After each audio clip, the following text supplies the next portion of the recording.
الرحیم۔ سبحان اللہ۔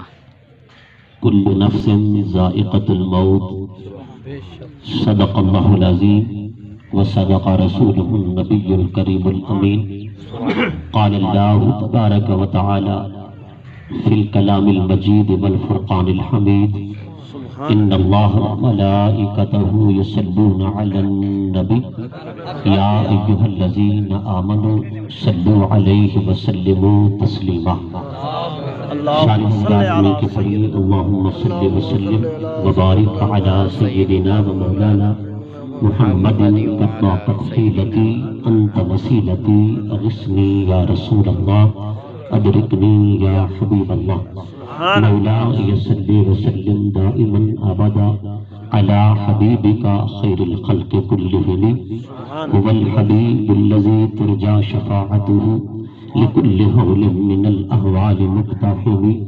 بندے پروردگارم امت احمد نبی، دوست پیارے چار یارم باب اولاد علی، مذہب حنفی دارم ملت حضرت خلیل، خاک پائے غوث اعظم زیر سایہ ہر ولی۔ سبحان اللہ۔ حمد و صلاۃ کے بعد دعا ہے اللہ رب العزت جل شانہ و عم نوالہ آج کے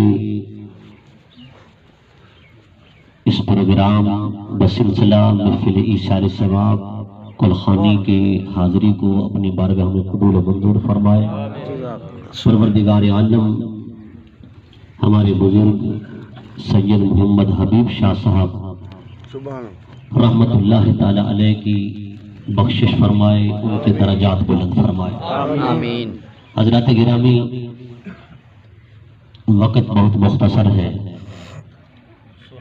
مختصر سی حاضری آپ کی توجہ چاہوں گا۔ ارشاد باری تعالیٰ ہے کل نفس ذائقۃ الموت، سبحان اللہ۔ ہر ذی روح نے موت کا ذائقہ چکھنا ہے۔ بے شک بے شک۔ موت ایک اٹل حقیقت ہے جس سے کوئی راہ فرار اختیار نہیں کر سکتا۔ اللہ رب العزت جل مجدہ الکریم نے موت کو تقدیر مبرم میں شامل فرما دیا ہے۔ سبحان اللہ۔ تقدیر مبرم اللہ کے اٹل فیصلے کا نام ہے، اٹل قانون کا نام ہے۔ تقدیر مبرم وہ ہوتی ہے جو کسی نبی یا ولی کی دعا سے بدلتی نہیں ہے بلکہ وہ ہو کر رہتی ہے۔ بے شک بے شک۔ البتہ تقدیر معلق وہ ٹل جاتی ہے، نبی دعا کر دے ٹل جاتی ہے، ولی دعا کر دے ٹل جاتی ہے، آپ صدقہ و خیرات دے دیں وہ تقدیر معلق ٹل جاتی ہے، آپ کوئی نیک کام کر لیں تقدیر معلق ٹل جاتی ہے۔ تقدیر معلق بدل جاتی ہے لیکن تقدیر مبرم نہیں بدلتی۔ موت کا تعلق تقدیر مبرم کے ساتھ ہے۔ ایک اور قسم بھی علماء نے بیان فرمائی جسے قاضی ثناء اللہ پانی پتی مجدد عثمانی رحمت اللہ تعالی علیہ نے تفسیر مظہری میں بیان کیا کہ تیسری قسم ہے تقدیر شبیہ بالمبرم، یعنی وہ تقدیر جو مبرم کے مشابہ ہے، اٹل تقدیر کے مشابہ ہے۔ اور حضور غوث الثقلین محبوب سبحانی قطب ربانی غوث سمدانی شیخ عبد القادر جیلانی الحسنی والحسینی رضی اللہ تعالی عنہ ثم ارضاہ، آپ فرماتے ہیں مجھے تقدیر مبرم پر بھی دسترس حاصل ہے۔ سبحان اللہ۔ تو علماء نے تعویل کی، فرمایا تقدیر مبرم کو تو کوئی نہیں ٹال سکتا، آپ نے کیسے فرمایا مجھے تقدیر مبرم پر بھی دسترس حاصل ہے، اگر میں بدلنا چاہوں اسے بدل سکتا ہوں۔ اس سے مراد وہ کہتے ہیں یہ ہے کہ ایک تیسری قسم تقدیر کی تقدیر شبیہ بالمبرم ہے، آپ کو اللہ پاک نے اس پر دسترس حاصل فرما دی، آپ کو اس پر بھی دسترس حاصل تھی، آپ اسے بھی بدل سکتے تھے۔ وہ ہوتی تو تقدیر معلق تھی مگر مشابہ تقدیر مبرم کی، یہ اللہ رب العزت نے آپ کو طاقت عطا فرمائی تھی۔ اللہ تعالیٰ اپنے پیاروں کو چونکہ طاقت دیتا ہے، بے شک۔ یہ یہودیوں والا عقیدہ ہے کہ رب اپنے بندوں کو کچھ نہیں دیتا، یہودی کہتے تھے ید اللہ مغلولہ، اللہ کے دونوں ہاتھ جکڑے ہوئے ہیں، اللہ تعالیٰ کسی کو کچھ نہیں دیتا، اللہ بخیل ہے، معاذ اللہ۔ یہ یہودیوں کا عقیدہ تھا۔ آج بھی اگر کہا جائے کہ نبیوں ولیوں کے پاس اختیار ہے، رب کی عطائیں ہیں، تو وہاں پر لوگ چیبہ جبی ہوتے ہیں، کہتے ہیں یہ کیسے ہو سکتا ہے؟ کیا نبی ولی بھی بیٹا دے سکتا ہے؟ نبی ولی بھی زندگی دے سکتا ہے؟ میں نے کہا یہودیوں والا عقیدہ نہ رکھو، عقیدہ رکھنا ہے تو قرآن والا رکھو، یا حدیث والا رکھو۔ یہ تو رب کا قرآن کہہ رہا ہے کہ جبرائیل بھی کہتا ہے اہب لک غلاما زکیہ، اے مریم میں تجھے بیٹا دینے آیا ہوں۔ سبحان اللہ، یہ قرآن ہے، میں تجھے بیٹا دینے آیا ہوں۔ وہب یہب ہبۃ، اس کا معنی ہوتا ہے بخشنا، اس کا معنی ہوتا ہے عطا کرنا، اس کا معنی ہے دینا۔ قرآن ہے اہبا لک غلاما زکیہ، اہبا صیغہ واحد متکلم کا ہے، وہبا یہب، یہب تہب، اہب نہب، جی الحمدللہ علم بھی پڑھا ہے۔ یہ اہب صیغہ واحد متکلم کا ہیبا سے مشتق ہے۔ حضرت جبرائیل یہ نہیں کہتا خدا کا پیغام مریم کے پاس لایا ہوں کہ خدا خوشخبری دے رہا ہے کہ تجھے بیٹا عطا کرے گا، نہیں، بلکہ فرما رب نے مجھے عطائیں کر دی ہیں، بخششیں کر دی ہیں، اختیارات دے دیے ہیں، اختیار خدا دے رہا ہے، بیٹا میں عطا کر رہا ہوں۔ سبحان اللہ، سبحان اللہ، کے غلام زکیہ، میں بیٹا دے رہا ہوں۔ جبرائیل کون ہے؟ جبرائیل دربان باب مصطفیٰ ہے، سبحان اللہ، حضور کے در کا غلام ہے، حضور کے در کا دربان ہے۔ میں کہتا ہوں جن کے در کے غلاموں کی نشان ہے کہ وہ بیٹے عطا کرتے ہیں، محمد عربی کچھ نہیں عطا کرتے۔ نعرہ تکبیر، اللہ اکبر، رسالت یا رسول اللہ، حیدری، سبحان اللہ۔ پھر وہ حدیث استشار جس کے بارے میں مطلب ہے کہ ہم بیان کرتے ہیں کہ اللہ پاک نے نبی پاک سے لیا مشورہ، اے محبوب میں تجھ سے مشورہ کر رہا ہوں، یہ بتا تیری امت کے ساتھ کیا کرنا ہے، سبحان اللہ، تیری امت کے ساتھ کیا کرنا ہے، میدان محشر میں آخرت میں تیری امت کے ساتھ کیا کرنا ہے۔ اس حدیث کو کہتے ہیں حدیث استشار، مشورے والی حدیث۔ لوگ اس پر بھی چیبہ جبی ہوتے ہیں، بڑی تکلیف ہوتی ہے لوگوں کو، کیونکہ جہاں عظمت رسول نظر آئے گی نا وہاں بڑی تکلیف ہوگی۔ حالانکہ حلالی بیٹا وہ ہے جو باپ کی شان سن کے خوش ہو، اور حلالی امتی بھی وہ ہے جو نبی کی شان سن کر خوش ہو، اسے تکلیف نہ ہو، وہ جتنی بڑی عظمتیں سنتا جائے۔ کیونکہ ہمارے بزرگوں نے تو کہہ دیا امام بصیری کو پڑھ، امام عبدالوہاب الشعرانی کو پڑھ، شیخ محقق عبدالحق محدث دہلوی کو پڑھ، امام زرقانی کو پڑھ، امام قسطلانی کو پڑھ، امام عسقلانی کو پڑھ، مفتی حرمین ملا علی قاری کو پڑھ، اسی طرح محدث حرمین علامہ ابن حجر مکی ہیثمی کو پڑھ، میں نے کہا اپنے مولوی اشرف علی تھانوی کو پڑھ، شبیر عثمانی کو پڑھ۔ بہت سارے محدثین نے لکھا کہ بس حضور کو خدا نہ کہو، خدا کا بیٹا نہ کہو، جو مرضی آئے شان مصطفیٰ میں کہتے جاؤ، عزت مصطفیٰ میں کہتے جاؤ، عظمت مصطفیٰ میں کہتے جاؤ، نہ شرک ہے نہ بدعت ہے۔ سبحان اللہ، سبحان اللہ، سبحان اللہ، اللہ اکبر، یا رسول اللہ، حق حیدری، صرف خدا نہ کہو اور خدا کا بیٹا نہ کہو، جو مرضی آئے شان مصطفیٰ میں کہتے جاؤ، فرما نہ شرک ہے نہ بدعت ہے۔ ہمارے بزرگوں نے تو ہمیں یہ عقیدہ بتایا ہے، یہ کیا کہ نبی بیٹا دے تو شرک ہو جائے، نبی اگر آنکھیں دے تو شرک ہو جائے۔ آنکھیں صحابہ نے حضور سے نہیں مانگی۔ ایک صحابی حضور کی بارگاہ میں آئے، کہتے ہیں یا رسول اللہ صلی اللہ علیہ وسلم دعا کر دے اللہ مجھے آنکھیں عطا فرما دے، نابینا ہے۔ حضور نے فرمایا جا اس پر صبر کر، اللہ تجھے اس کے بدلے جنت عطا فرمائے گا۔ سبحان اللہ، مگر صحابی تھا نا، اس کا عقیدہ تھا نبی کی بارگاہ سے ایک بار مانگنے سے ایک بار نہیں ملتا، بار بار مانگو بار بار ملتا ہے، سبحان اللہ، بار بار مانگو بار بار ملتا ہے۔ یہ سچی اور سچی حدیث پاک ہے۔ حضور نے فرمایا جا صبر کر، رب اس کے بدلے تجھے جنت دے گا۔ آنکھیں نہیں دی جنت دے گا۔ عرض کرتا ہے یا رسول اللہ آنکھیں بھی، یا رسول اللہ جنت بھی آپ نے عطا فرما دی، کہ مجھے آنکھیں نہیں ملی جنت مل جائے گی پر آنکھیں بھی لے کر جاؤں گا. سبحان اللہ. فرمایا اچھا چلا جا 2 رکعت نماز پڑھ, اچھا وضو کر 2 رکعت نماز پڑھ, اس کے بعد یہ دعا پڑھ, یہ دعا پڑھ. اس دعا میں کیا تھا؟ اس دعا میں یہ تھا اللہم انی اسألک بحق محمد نبیک صلی اللہ علیہ وسلم, سبحان اللہ. بحق محمد نبیک صلی اللہ علیہ وسلم. اب ذرا توجہ کرنا, شرک کے فتوے لگانے والے توجہ کریں. سبحان اللہ. سبحان اللہ. رب نے حضور کی کیا شان بنائی ہے. سیاسی نے 2 رکعت نماز پڑھی وضو کرنے کے بعد, اس کے بعد وہ بیٹھ گیا, اس نے یہ دعا مانگی اے اللہ تجھ سے سوال کرتا ہوں اس تیرے نبی کے واسطہ سے جن کا نام محمد ہے, سبحان اللہ. مجھے آنکھیں عطا فرما دے. فرماتے ہیں خدا کی عزت کی قسم, صحابہ کہتے ہیں ہم نے اپنی نگاہوں سے دیکھا دعا کے ہاتھ ابھی نیچے نہیں آئے تھے, اس کی بینائی بحال ہو گئی. سبحان اللہ. سبحان اللہ. ہاتھ بعد میں نیچے آئے, فرمایا وہ دیکھنے پہلے لگ گیا تھا, پہلے ہی دیکھنے لگ گیا تھا. حضور کی بارگاہ سے کیا کچھ نہیں ملتا. میں نے کہا حضور کا وسیلہ تو آنکھیں نہیں ملتی, یہ ہو کیسے سکتا ہے؟ حضرت یعقوب علیہ السلام کی بینائی جب بظاہر آنکھیں سفید ہو گئی, بظاہر بینائی کم ہو گئی, وَبْيَضَّتْ عَيْنَاهُ رب کا قرآن کہتا ہے آنکھیں سفید ہو گئی.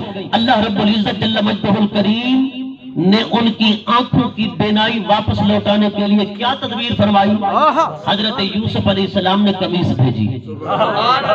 فرمایا اذهبوا بقمیصی, فرمایا جاؤ یہ میرا قمیص لے جاؤ میرے باپ کے پاس. سبحان اللہ. پھر اسی قرآن میں ہے جب آپ کی قمیص آپ کا بیٹا حضرت یوسف کی قمیص آپ کا بھائی حضرت یعقوب کا بیٹا یہودا لے کر مصر سے چلا تھا, حضرت یعقوب علیہ السلام کنان میں بیٹھ کر فرما رہے تھے مجھے یوسف کی خوشبو آ رہی ہے. سبحان اللہ. سبحان مجھے یوسف کی خوشبو آ رہی ہے. بزرگوں نے پوچھا اے یعقوب تم کیسے ہو کہ کبھی عالم یہ ہے کہ بیٹا کنان کے کنویں کے اندر ہے, آپ کو پتہ بھی نہیں کہ بیٹا کہاں ہے. ہر جگہ تلاش کرتے ہو مگر بیٹے کا پتہ نہیں. قافلے والے آتے ہیں بیٹے کو لے کر چلے جاتے ہیں مصر, آپ کو بیٹے کا پتہ نہیں چلتا, بیٹا کنان کے کنویں میں ہوتا ہے. اب بیٹا تو مصر میں ہے, قمیض مصر سے آ رہی ہے, تو کیسے محسوس کر رہا ہے, خوشبو کو کیسے محسوس کر رہا ہے. اللہ اکبر, بڑی توجہ کے قابل بات ہے. لوگ کہتے ہیں نبیوں کو علم نہیں ہوتا. میں نے کہا حضرت یعقوب علیہ السلام نے پھر کیا جواب دیا. یعقوب علیہ السلام نے فرمایا کہ ہمارا حال جو ہے نا وہ ایسا ہوتا ہے کہ کبھی ہم اپنے پاؤں کو بھی نہیں دیکھتے,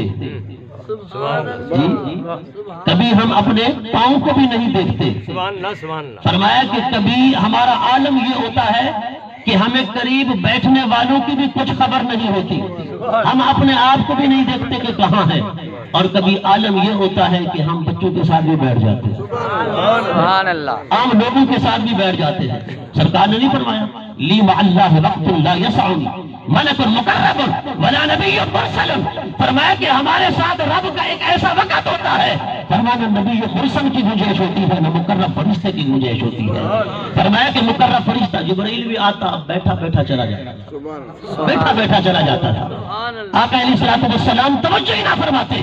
خدا کے ساتھ محنیت اور انعمات کا یہ عالم ہوتا تھا کہ توجہ ہی نہ جاتی تھی. اور کبھی عالم یہ ہوتا تھا کہ ازواج مطہرات میں بیٹھ کر حضور گفتگو فرما رہے ہوتے, ایک مدینہ کی گلی میں بیٹھ کر گڑیا کے ساتھ ہم کلام ہو جاتے. حضرت یعقوب علیہ السلام نے مصر سے قمیص آ رہی ہے, خوشبو یا محسوس کر رہے ہیں, یہ نبی کے علم کا عالم ہے. سبحان اللہ. آپ سے جب پوچھا گیا حضور آپ نے اتنا دور سے قمیص کی خوشبو کو کیسے محسوس فرما لیا, حضرت یعقوب علیہ السلام نے فرمایا یہ اللہ کی عطا ہے. کبھی ہم خدا کی ذات میں محو ہوتے ہیں تو کسی کی خبر نہیں ہوتی, ماء و شبہ کو کچھ پتہ نہیں ہوتا. فرمایا کہ کبھی یہ عالم ہوتا ہے کہ ہم ہر چیز کے بارے میں علم رکھتے ہیں, ہر چیز کے بارے میں علم رکھتے ہیں. حضرت گرامی میں عرض کر رہا تھا کہ سرکار کائنات امام الانبیاء کو تو رب نے بڑا اونچا مقام عطا فرمایا ہے. حضور کو تو ایسا اختیار عطا فرمایا, چاہے تو حضور آنکھیں بھی عطا فرما دے, چاہے تو حضور مردوں کو بھی زندہ فرما دے. حضرت جبرائیل کی دعوت پر آئے نا حضور, حضرت جابر نے بکرے ذبح کیے, حضور کی دعوت پکائی، جانور ذبح کیا، بکرا ذبح کیا، آقا علیہ السلام کی دعوت پکائی، دسترخوان لگ گیا، حضور دسترخوان پر بیٹھ گئے۔ صحابہ کہتے ہیں جب حضور دسترخوان پر بیٹھے سرکار نے فرمایا جابر اپنے بیٹوں کو بلاؤ۔ عرض کی آقا میرے بیٹے باہر کھیل کود رہے ہوں گے، آپ کھانا کھائیں۔ حضور نے فرمایا جابر یہ کیسے ہو سکتا ہے، جب تک تیرے بیٹے نہیں آئیں گے مصطفیٰ کھانا نہیں کھائے گا۔ سبحان اللہ۔ حضرت جابر اپنی اہلیہ کے پاس آتے ہیں، اہلیہ نے کہا جابر، اہلیہ نے چھپا لی بات، جابر حضور سے کہو کہ کھانا تناول فرمائیں، ہمارے بیٹوں کا ہمارے بچوں کا انتظار نہ کریں۔ سرکار کائنات امام الانبیاء نے فرمایا جابر نہیں بچے آئیں گے تو تب کھانا کھائیں گے۔ حضرت جابر نے پھر اہلیہ سے کہا کہ سرکار کھانا تناول نہیں فرما رہے۔ حضرت جابر کی اہلیہ کہتی ہے کہ جابر جب تو نے بکرا ذبح کیا تیرے بچے دیکھ رہے تھے، ایک بچے نے ایسا کیا کہ دوسرے بچے کو زمین پر لٹا دیا، چھرا ہاتھ میں لیا، اس کی گردن پر پھیرا، اسے ذبح کر دیا۔ جب اس کے ہاتھ میں چھرا خون آلود میں نے دیکھا تو پھر میں اس کو ڈانٹنے لگی، وہ ڈر کے مارے گھر کی چھت پر چڑھ گیا اور وہیں سے گرا، وہ بھی گر کر جاں بحق ہو گیا۔ دونوں بچے یہ دیکھ چارپائی پر پڑے ہیں، جام شہادت نوش کر چکے ہیں۔ حضرت جابر رضی اللہ تعالی عنہ کی آنکھوں میں آنسو چھلک پڑے، روتے ہوئے حضور کی بارگاہ میں حاضر ہوئے، عرض کرتے ہیں یا رسول اللہ ماجرا اسی طرح ہے۔ سرکار آئے، سرکار کائنات پہلے تو خاموش رہے، حدیث پاک میں آتا ہے جبرائیل حضور کی بارگاہ میں آئے، عرض کی یا رسول اللہ صلی اللہ علیہ وسلم اللہ فرماتا ہے ان دونوں کے لیے دعا آپ کر دیں۔ سبحان اللہ، سبحان اللہ۔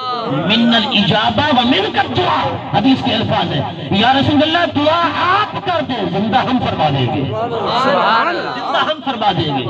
حضور کی دعا ہو اور قبول نہ ہو یہ ہو کیسے سکتا ہے؟ اگر کوئی امتی ڈھنڈورا پیٹتا پھرے سرکار کی فلاں دعا رد ہو گئی، فلاں دعا رد ہو گئی، میں نے کہا امتی ہونے کا حق ہی ادا نہیں کیا، تجھے نہیں پتا حضرت اما عائشہ صدیقہ فرماتی ہے ما ارا ربک الا یسارع فی ہواک، میں نے اتنا جلدی کسی کام میں آپ کے رب کو جلدی کرتے نہیں دیکھا ہے جتنا کہ آپ کے لمحۂ اقدس سے جھڑنے والے پھولوں کو قبول کرنے میں جلدی کرتے دیکھا ہے۔ آپ کے لمحۂ اقدس سے پھول جھڑتے ہیں رب قبول فرما لیتا ہے۔ اسی لیے میرے امام کہتے ہیں اجابت نے جھک کر گلے سے لگایا، بڑی ناز سے جب دعائے محمد اجابت کا جوڑا عنایت کا صحرا دلہن بن کے نکلی دعائے محمد۔ سرکار نے دعا فرمائی، حضور نے دعا فرمائی اور سرکار آئے حضرت جابر کے بچوں کے قریب۔ حضور نے کیا جملہ ارشاد فرمائے ذرا دل کے کانوں سے سنیے۔ سرکار نے فرمایا جابر کے بچوں اٹھو، آج محمد عربی تمہیں لینے آیا ہے، آج مصطفیٰ لینے آیا ہے۔ فرمایا کہ بس حضور کا یہی کہنا تھا۔ دونوں بچوں نے اپنے جسم سے چہروں سے کپڑے ہٹائے اور اٹھ کر کھڑے ہو گئے اور حضور کا کلمہ پڑھا ہے۔ سبحان اللہ۔ حضرت گرامی میرے آقا نے مردوں کو بھی زندہ کیا، بلکہ میرے آقا کے نام میں رب نے اس قدر تاثیر رکھی تھی۔ ایک صحابیہ جو مکہ سے ہجرت کر کے مدینہ آئی، ایک مرتبہ اس کا بیٹا فوت ہو گیا، نوجوان اکلوتا بیٹا، اس نے حضور کا وسیلہ دیا، حضور کا وسیلہ دیا، یا اللہ میں نے اس لیے تو ہجرت نہیں کی تھی کہ تو مجھ پر مصیبتوں کے پہاڑ ڈال دے گا، میں نے اس لیے تو ہجرت نہیں کی تھی کہ مجھے تو بے سہارا کر دے گا، یا اللہ میں نے ہجرت اس لیے کی تھی کہ تو پریشانیوں میں مصیبتوں میں میری مدد فرمائے گا، میں نے اس لیے ہجرت کی تھی کہ تو مجھے پریشان نہیں کرے گا، میری مدد فرمائے گا۔ مولا اسی محمد عربی کا واسطہ دیتی ہوں جن کے لیے ہجرت کر کے آئی ہوں، میرے بیٹے کو زندہ کر۔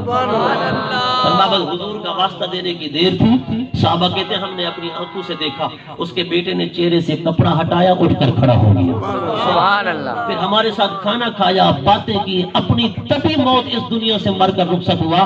فرمایا کہ وہ حضور کے وسیلہ دینے سے زندہ ہو گیا۔ سبحان اللہ۔ یہ میں نے اس لیے مثالیں آپ کو چند ایک پیش کی ہیں کہ لوگوں کا یہ بھی دعویٰ ہے جو کلمہ پڑھنے والے ہیں کہ نبی پاک نے کوئی مردہ زندہ نہیں کیا، معاذ اللہ۔ کہتے ہیں کسی سچی حدیث سے ثابت نہیں ہے، مگر یہ جو حدیثیں میں نے بیان کی ہیں ان کو کئی علماء اور محدثین نے بیان کیا، اور سچی سچی حدیثیں ہیں۔ نبی پاک کی ذات تو ذات رہی، حضور کے نام پر بھی رب نے مردے زندہ کیے ہیں، حضور کے نام پر بھی رب نے مردے زندہ کیے ہیں۔ یہ کہنا کہ نبی پاک نے کبھی مردہ زندہ نہیں کیا قرآن سے بھی ثابت نہیں، حدیث سے بھی ثابت نہیں۔ میں ذرا آپ سے پوچھنا چاہتا ہوں، قرآن پاک میں یہ واضح واقعات موجود ہیں، حضرت عیسیٰ علیہ السلام نے مردے زندہ کیا، حضرت عیسیٰ علیہ السلام نے مردے زندہ کیے، وَأُحْيَ الْمَوْتَى بِإِذْنِ اللَّهِ، بلکہ حضرت عیسیٰ علیہ السلام کا عالم تو یہ تھا، مادرزاد اندھا آتا نا یا کوڑھی آتا، آپ اس کے جسم پر ہاتھ پھیرتے، آنکھوں پر ہاتھ پھیرتے، شفا یاب ہو جاتا۔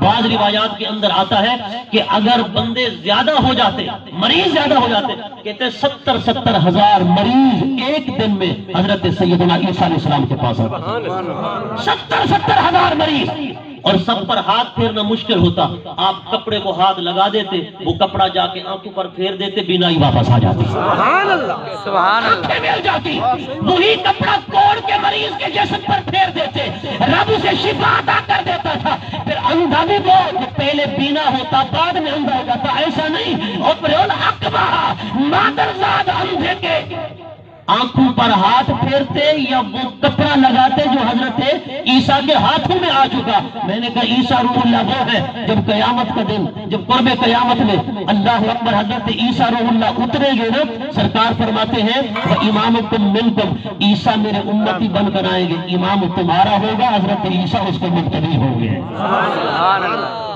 میں نے کہا ختم نبوت کی دلیل دینی ہو تو پھر یہ بات بڑی اچھی لگتی ہے تمہیں، مگر حضور کی عظمت کو بیان کرنا تو پھر کیوں ہیرا پھیری ہو جاتی ہے؟ میں نے کہا جو میرے نبی کے امتی اور حضور کے شہزادے حضرت امام مہدی علیہ السلام کی امامت میں حضرت عیسیٰ نماز پڑھیں گے، قرب قیامت میں امام حضرت امام مہدی ہوں گے، مقتدی حضرت عیسیٰ ہوں گے، حضرت عیسیٰ نبی کی حیثیت سے نہیں امتی کی حیثیت سے آئیں گے۔ میں نے کہا جن کے شہزادے کے مقتدی کی شان یہ ہے کہ مادرزاد اندھے کی آنکھوں پر ہاتھ پھیرے یا اس کے ہاتھ سے لگا ہوا کپڑا پھر جائے تو اس کو آنکھیں مل جاتی ہیں۔ یہ تو مقتدیوں کی شان کا عالم ہے، وہ مقتدی مصطفیٰ کی عالم کا شان کا عالم کیا ہوگا، حضور کی عظمت و مقام کا عالم کیا ہوگا۔ حضرت عیسیٰ علیہ السلام نے مردوں کو زندہ کیا۔ اگر کوئی عیسائی کلمہ پڑھنا چاہے کہ ہم تمہارے نبی کا کلمہ پڑھنا چاہتے ہیں، لہذا ہمیں حضور کا کوئی معجزہ بتاؤ، کوئی مقام بتاؤ، کوئی شان بتاؤ، کیا تمہارے نبی مردے زندہ کرتے تھے؟ ہمارے نبی حضرت عیسیٰ تو مردے زندہ کرتے تھے۔ وہ مولوی صاحب کہیں نہیں، حضور مردے زندہ نہیں کرتے تھے، کسی آیت میں نہیں آیا، کسی حدیث میں نہیں آیا، کسی صحیح حدیث سے ثابت نہیں ہے۔ وہ کہے گا اچھا تمہارے قرآن میں ہے کہ حضرت عیسیٰ مردے زندہ کرتے تھے، تمہارے نبی مردے زندہ نہیں کرتے تھے، پھر تو تمہارے نبی سے میرا نبی افضل ہوا، پھر تمہارے نبی کا کلمہ کیوں پڑھوں؟ کوئی عیسائی کلمہ پڑھے گا؟ کبھی نہیں پڑھے گا۔ مگر خدا کی قسم جب عاشق سے ملے گا نا، عاشق کہے گا چل حضور کا کلمہ پڑھ، حضرت عیسیٰ افضل نہیں، حضور افضل ہے، حضور کا مقام اعلیٰ ہے۔ تو حضرت عیسیٰ کے بارے کہتا ہے مردے زندہ کرتے تھے، یہاں حضور تو حضور رہے، حضور کے غلاموں کی یہ شان ہے کہ حضرت عیسیٰ کہتے تھے مردہ زندہ کرنے کے لیے تم بِإِذْنِی، مگر میرے حضور کا امتی کہتا ہے، حضرت عیسیٰ کہتے تھے تم بِإِذْنِ اللہ، حضور کا امتی کہتا ہے تم بِإِذْنِی، وہ کہتے ہیں اللہ کی اذن سے زندہ ہو جا، حضور کی امت کا ولی کہتا ہے میرے حکم سے زندہ ہو جا، میرے حکم سے زندہ ہو جا۔ حضرت گرامی وہ شان حضرت عیسیٰ کی ہے، یہ شان حضور کے امتی کی ہے۔ دعا ہے اللہ رب العزت جل مجدہ الکریم ہمیں صحیح معنوں میں حضور کی محبت عطا فرمائے، صحیح معنوں میں عقیدت عطا فرمائے۔ وما علیہ الا البلاغ۔